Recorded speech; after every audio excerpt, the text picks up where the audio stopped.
Hello, Cleveland, and welcome back to another edition of the Dogland Podcast. I am Jackson McCurry, your host today, and joining me again as we continue our off-season roster deep dive is Jack Duffin of the Dogland.com. Jack, how's things going, bud? It's good. Just really looking forward to it. Lots going on.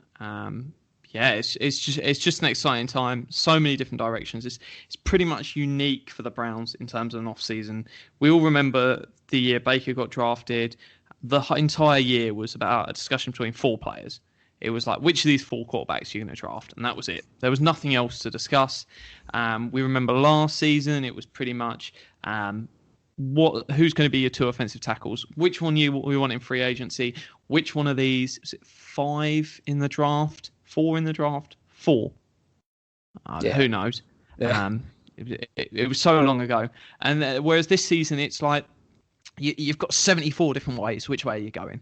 And there's just so much going on. So it's fascinating from my perspective, and that's why it's so much more fun to sort of have these discussions than we've ever had before, because legitimately everything's on the table. Yeah, I mean, each off season is so unique, and the 14 years that I've been like so committed to the Browns and watching everything they do, it's like each one is so fascinating, whether it's a winning season or a losing season. Obviously, we're coming off a winning season, and now it's like, okay, we have the quarterback, we have our foundational pieces.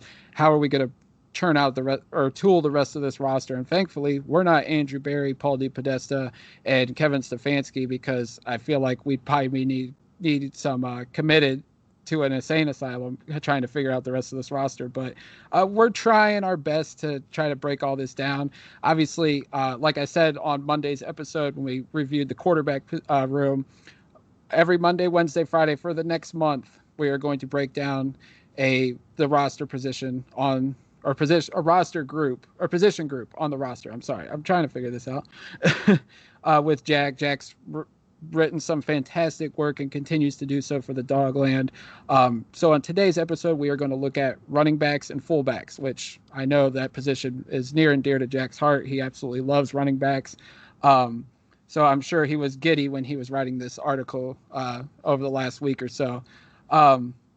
So Jack, when you look at this position, and we're tying running backs and fullbacks together because they're in the same room, you say on average there's 4.3 running backs / fullbacks on the roster, and the Browns had 4 this season. 5 if you want to include Johnny Stan, who was on the practice squad, but we had Nick Chubb, we had Kareem Hunt, we had Dearness Johnson, we had Dontrell Hilliard for a little bit, but he was on the practice squad, and then I think someone picked him up, and then obviously we had Janovich and Stan at the fullback position. Jack, when you look at this room, it is one of the more intriguing rooms on the Browns roster, I would say. You have 2 all-pro caliber running backs, and then you have a fullback who is one of the best in the league, and then you have other guys that are just there for depth. So when you're looking at this position right now, how do you think the Browns value it, and how do you think you would value it if you were running an NFL franchise? Yeah, so just from sort of a high level, forget all the players that are in the room. How does a team that uses a fullback look at this room and how they're going to structure it? So you've got your starting running back, you've then got a third down back, you've then got sort of your young sort of 50% special teams, 50% upside that they could potentially jump into one of those 2 roles above, but the special teams is a big part there. And then you've got your fullback. And that's basically your 4 spots. It's really only likely to be 4 because they need the extra space for O-line. They need the extra space for tight ends because of Stefanski. So you're pretty much tied into 4. This front office, I remember the Andrew Berry interview last week. Mary Kay was saying, hey, what's your views on the whole running backs don't matter thing? And Andrew Berry pretty much said, running backs don't matter. And it was glorious. It was amazing. I was jumping with joy. I was goading on Twitter. He didn't explicitly say it, but I was expecting him to bite back on Mary Kay. And he said, yeah, we don't really view things the same way the league does. And that to me went, Yeah, we're all on board. Running backs don't matter. And I think it just jumps back to the sort of article I wrote a couple of weeks ago now on sort of how do you split the veterans out over the team. And for me, you're pretty much looking at two high price vets, two mid price vets, and one sort of cheaper vet. And how that for me sort of breaks down is you've obviously got Baker there. Your two higher priced ones are generally going to be a tackle and a wide receiver.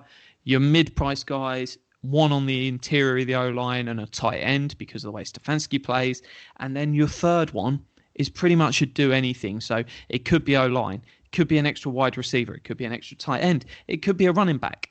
So it could even be a backup quarterback if you wanted to go that route. I don't think we would. So if you're talking about a sort of someone here long term, it's in that sort of 3 to 5 million range. It's not in a massive superstar running back, because if you're paying a superstar running back, that means you've got to have both tackles on cheap rookie deals.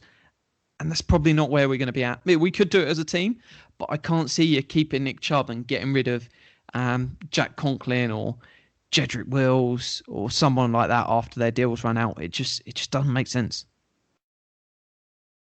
Yeah, I mean, as much as I love running backs, I get that the league doesn't value it as much as, fans do, for sure. Like fantasy football, running backs are first round picks. You want to draft them high.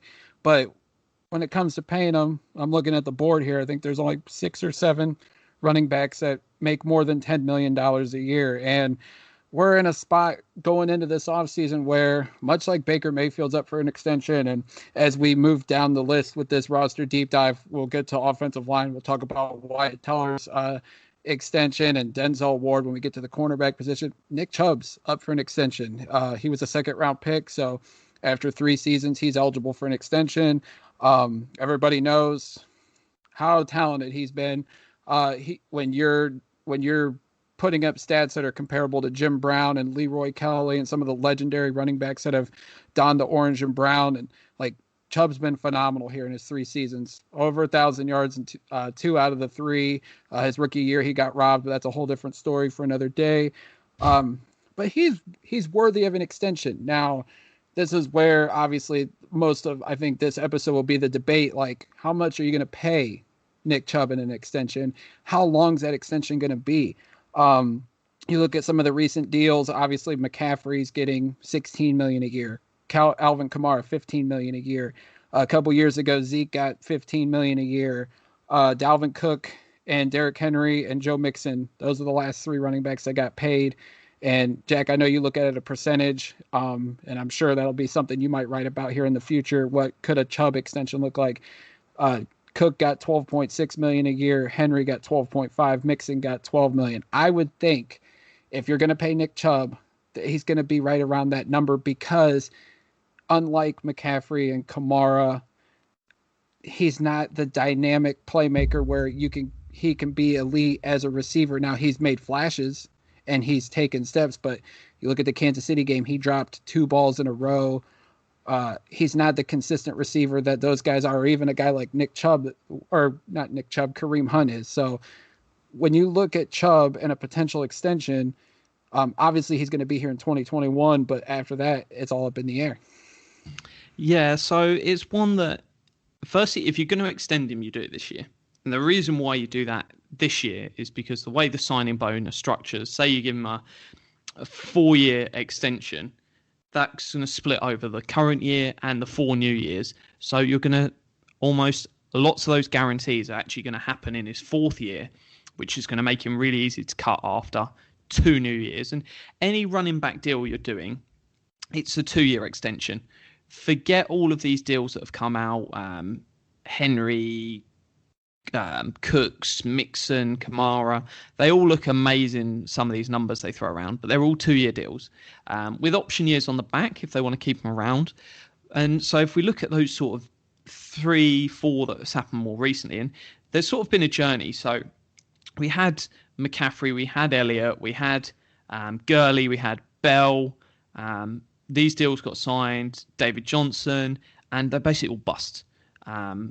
the production starts falling down, and there's a mixture of reasons for that. It's the position where they take the most battering, so their body can't perform at that level. But also, if you're taking that money, and effectively what you're doing, you're going, hey, we're not going to pay our tackle, we're going to pay our running back instead, then that offensive line becomes a lot worse, and suddenly it doesn't produce as much. And so you've basically got the choice of, do you pay the O-line, which is going to benefit the running back and the quarterback, or do you pay the running back that then takes away from an O-line that, as we've seen this year, Browns fans are well aware that the O-line is massive in terms of the benefit to the overall team. So if we take Joe Mixon, we take Derrick Henry, we take Dalvin Cook, all three of those players got about a $25.5 million 2-year deal. So Derrick Henry was on the franchise tag, and effectively what they've done, and this is where the $25.5 million comes from, they said, if we give you a franchise tag this year and a franchise tag next year, that's $25 million. So let's just call it 25.5, and we'll slap it into a deal. They call them 4-year deals, but if you look at it, that's where it all balances out at. Kamara got slightly more, so Kamara was $28 million over those 2 years, and that money includes the dead cap that's left once you cut them, because that's effectively what you're saying. So you're saying this is what it's going to cost to have 2 years of you, and we can walk away. By all means, you might go, hey, this is the first running back in years that has produced into that third new year, because we've got to remember, Ezekiel Elliott, I don't think he's even started his new deal yet. Goes into it this off season, I believe. But just because these deals get signed, they're obviously 2 years in advance if they're at the end of their third year, if this player's a first round pick. So it's one that it comes further down the line. So yeah, Ezekiel Elliott's about to go into his new deal. And what are every single Cowboy fan asking? How do we get out of this? And it's always the case. It's running backs get paid. The media then say, this is a steal, great price. And then a season later, 6 months later, everyone's asking, how do we walk away now? Because suddenly they see the cap pressures building up in other places. So it's one that I can't see them doing it. But what we have seen, and there is a slight change in the position, we've seen sort of a new phenomenon. And I think in a way, you've got to credit the Chargers almost for this one, because they had Austin Eckler, really good, and they've got Melvin Gordon. And Melvin Gordon sat out. He wanted to force it. He wanted to get that deal. And they said, no way. And what happened was Austin Eckler proved running backs are replaceable, and then stood up and actually performed better than Melvin Gordon. And so they said, actually, Melvin Gordon, we're going to pay half the price of that running back value. So rather than the 25 over 2 years, they went and paid Austin Eckler $6 million a year. And that sort of created a new market for running backs, where it's pretty much the same deal that Kareem Hunt got. Kareem Hunt is incredibly well sort of structured due to off-field issues, which we can talk to when we get to Kareem Hunt. But it's created this new market around $6 million a year. Will it be sustainable? And I think we're going to long-term see it come down nearer this. So rather than that sort of 8% of the cap that CMC, Elliott were getting, we broke it down to about 6% of the cap, which was Henry Mixon. I think we're coming down, and we could see the sort of 3% of the cap where that new future of the market's going. It's going to be too early for a Nick Chubb, because Nick Chubb needs paying this offseason. So if you wanted to pay him, it's $25 million over 2 years. But the long term, it wouldn't surprise me if we're talking in the future that 3 to 4% is where the running back market actually ends up in the NFL, which is crazy, considering where it was just 3-4 years ago. Yeah, definitely. I'm perfectly okay with what you're proposing, a 2-year extension, $25 million. We talked about it right before we started recording. What if they, play this year out and then franchise them this year and then franchise them the following year, much like Pittsburgh did with Le'Veon Bell? I mean, and then essentially get a comp pick after the second franchise tag year and then just let him walk. Would you be open to that possibility? I mean, in 3 years' time, he'll be 28 years old, going into 29 years old. So, I mean, essentially he's going to be hitting the backside of his career theoretically, Nick Chubb's a monster. I mean, he could theoretically play into his 30s, much like an Adrian Peterson, but tagging him for 2 years wouldn't be a bad option, I suppose. I don't know if you agree or disagree. Yeah, I think just purely from a sort of dressing room perspective, which you're probably surprised me actually sort of respect the fact that there is a dressing room that and it's keeping players content, you would go the Derrick Henry route. So rather than go, hey, we're going to tag you again, you bring the agent in and you go, look, this is what we plan to do. We respect you as a player, but we don't want to make that long-term commitment. Rather than tag you twice, here's 2 tags. We're going to do it up front and get it done. Almost like the, in a weird way, what Mahomes has done in Kansas City. Here's the 5-year contract. Here's the next 5-year contract. Let's do it all in one go. They would go to Chubb and go, hey, let's do two franchise tags, but we're just going to put it into a contract. So it'd be called a 4-year contract. There would be salaries of whatever number in years 3 or 4, but effectively, if we look at Derrick Henry, you've got $25.5 million over the first 2 years, and then you've got a $12 million option and a $12.5 million option. And that, I think, is very realistic for what they could produce. And then, yeah, if they want to keep him around there, they might work that number down and go, hey, you're getting a bit battered now. Well, let's call it $9 million, but we're going to give you guarantees and keep you 2 years, $18 million. For instance, to keep you around, but we're going to guarantee those years. It can give you options. I think, based on the article I did the other day, you can't not pay Nick Chubb because there is room to do it. But if you do it, you're giving up on another player. Everything's an opportunity cost. It might be, hey, we're going to pay Nick Chubb this offseason. We're not going to pay a second wide receiver. So we're going to maybe keep OBJ. We're going to get rid of Higgins and Landry this offseason. And that's the sort of decision you need to make as a team because, yeah, you're going to not pay someone somewhere else. And obviously, the nice, easy example is Nick Chubb or Wyatt Teller. That's sort of a realistic one where you're going, hey, you've got A or B. Don't come back at me when they pay both and they don't pay someone else. It's all, there's different options here. But yeah, you could pay it and then have him gone by the time Baker's new deal hits.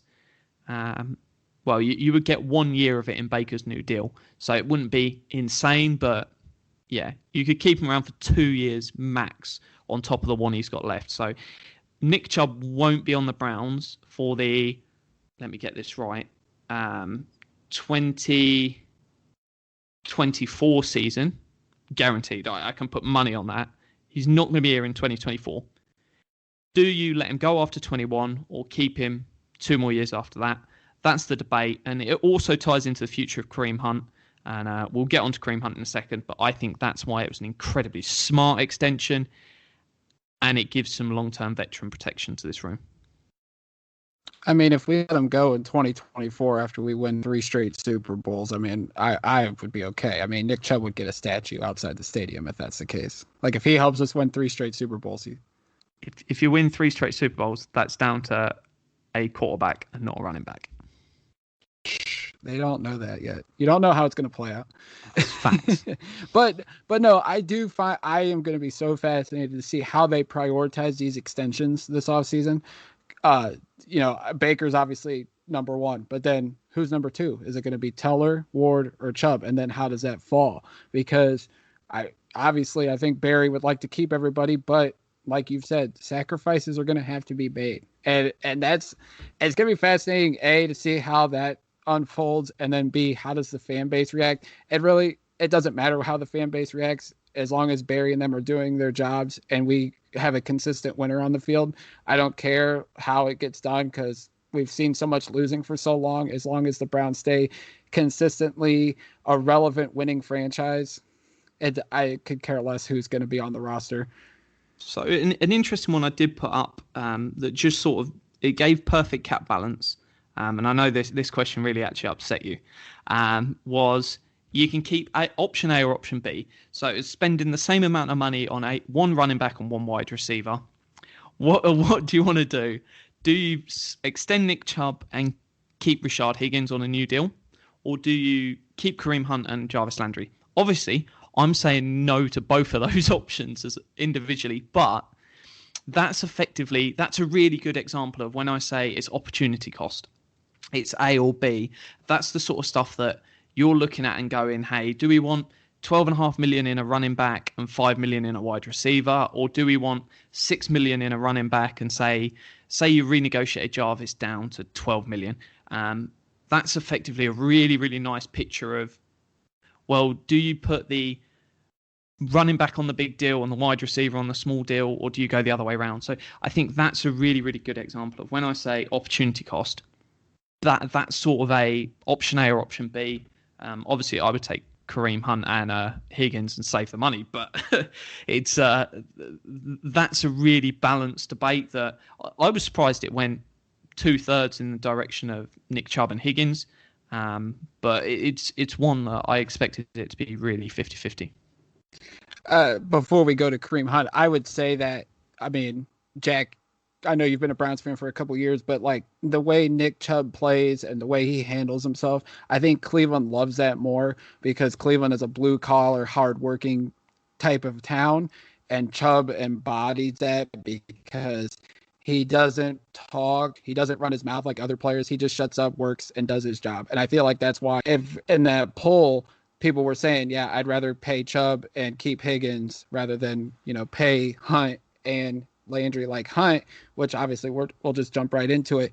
Hunt's a local kid, obviously went to college in Toledo and then made a name for himself at Kansas City. Obviously the off-field trouble almost derailed his career, but he seemed to revitalize it in Cleveland. As much as I think Northeast Ohio loves Kareem, they love Chubb more because he is like what we want in Cleveland Browns players, like hardworking, doesn't talk, isn't a diva. Like that's why people love Chubb. But, in your article, it says rotational third down back, and it's got a picture of Kareem Hunt. For those that haven't read the article yet, go to thedogland.com to do so. You have Kareem Hunt's picture, but then it says question mark. And it's fascinating because Kareem signed a 2-year extension here. It's worth $12 million.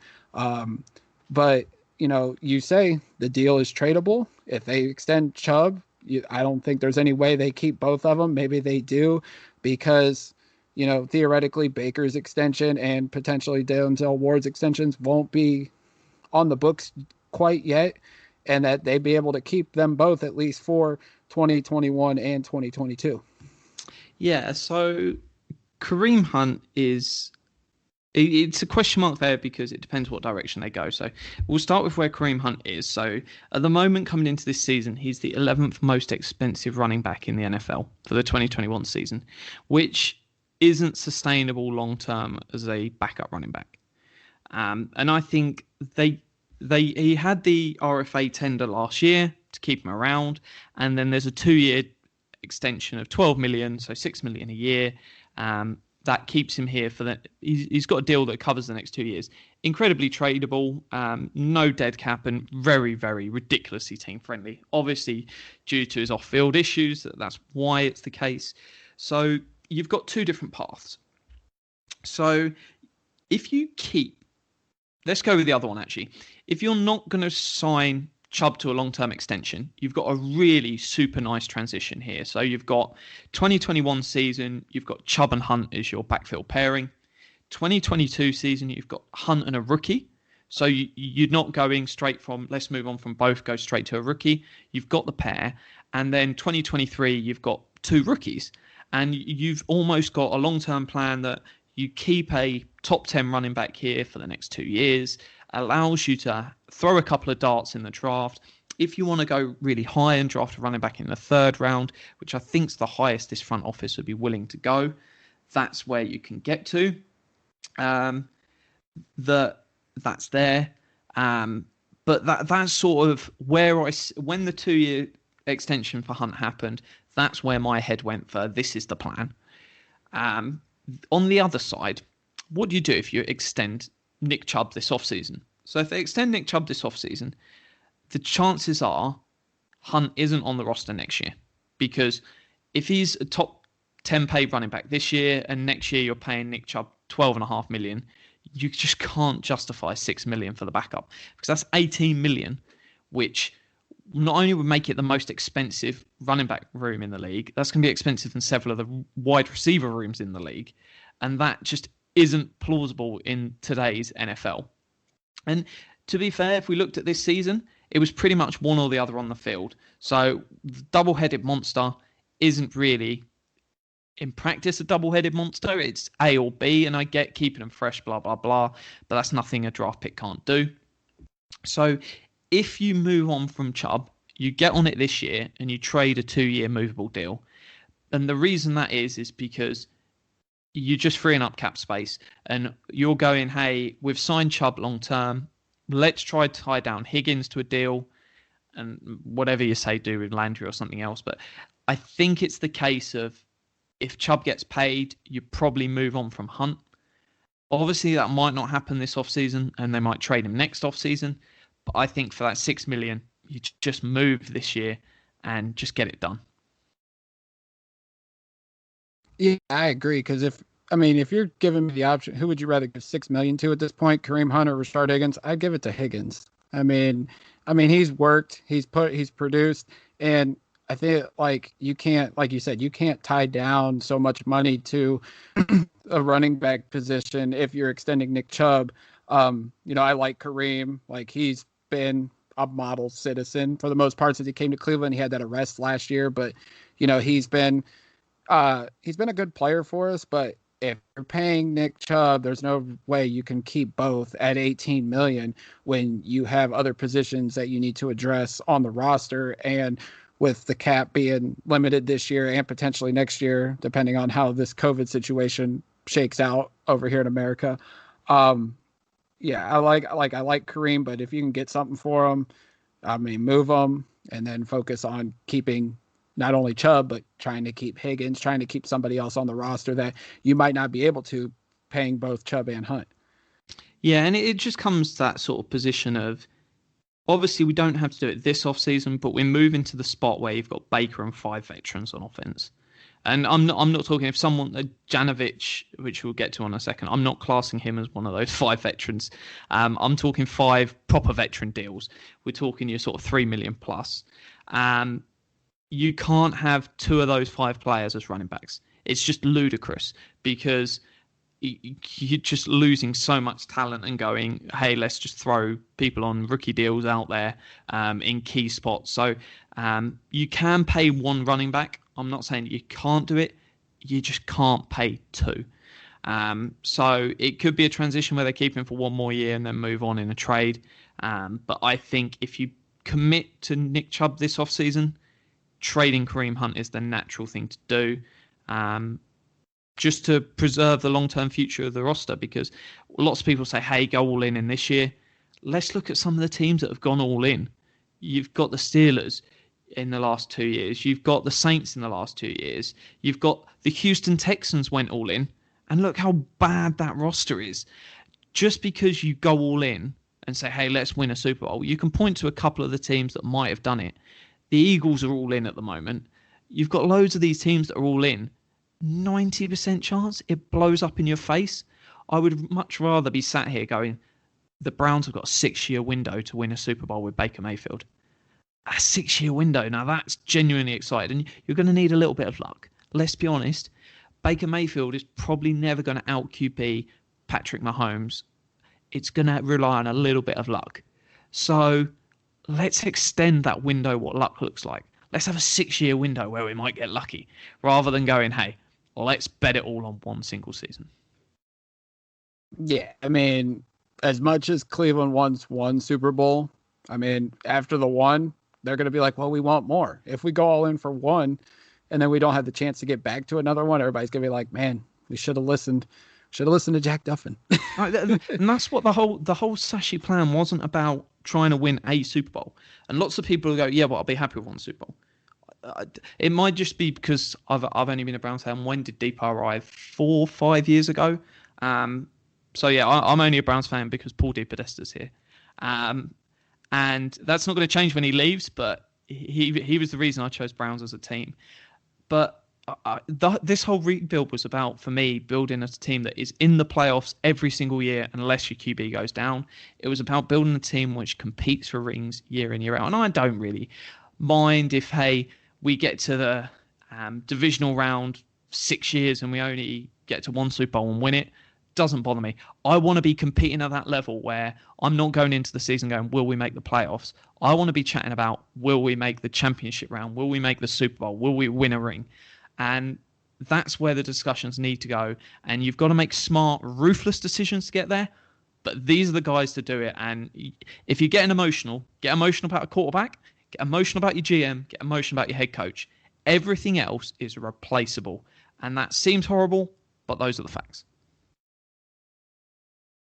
Absolutely. I mean, you look around the league, like how many guys did the Patriots get rid of? And everybody was like, why'd they do that? And then a year, it's like, well, they were pretty smart. Why did the team give up a draft? Like the Jamie Collins thing with us.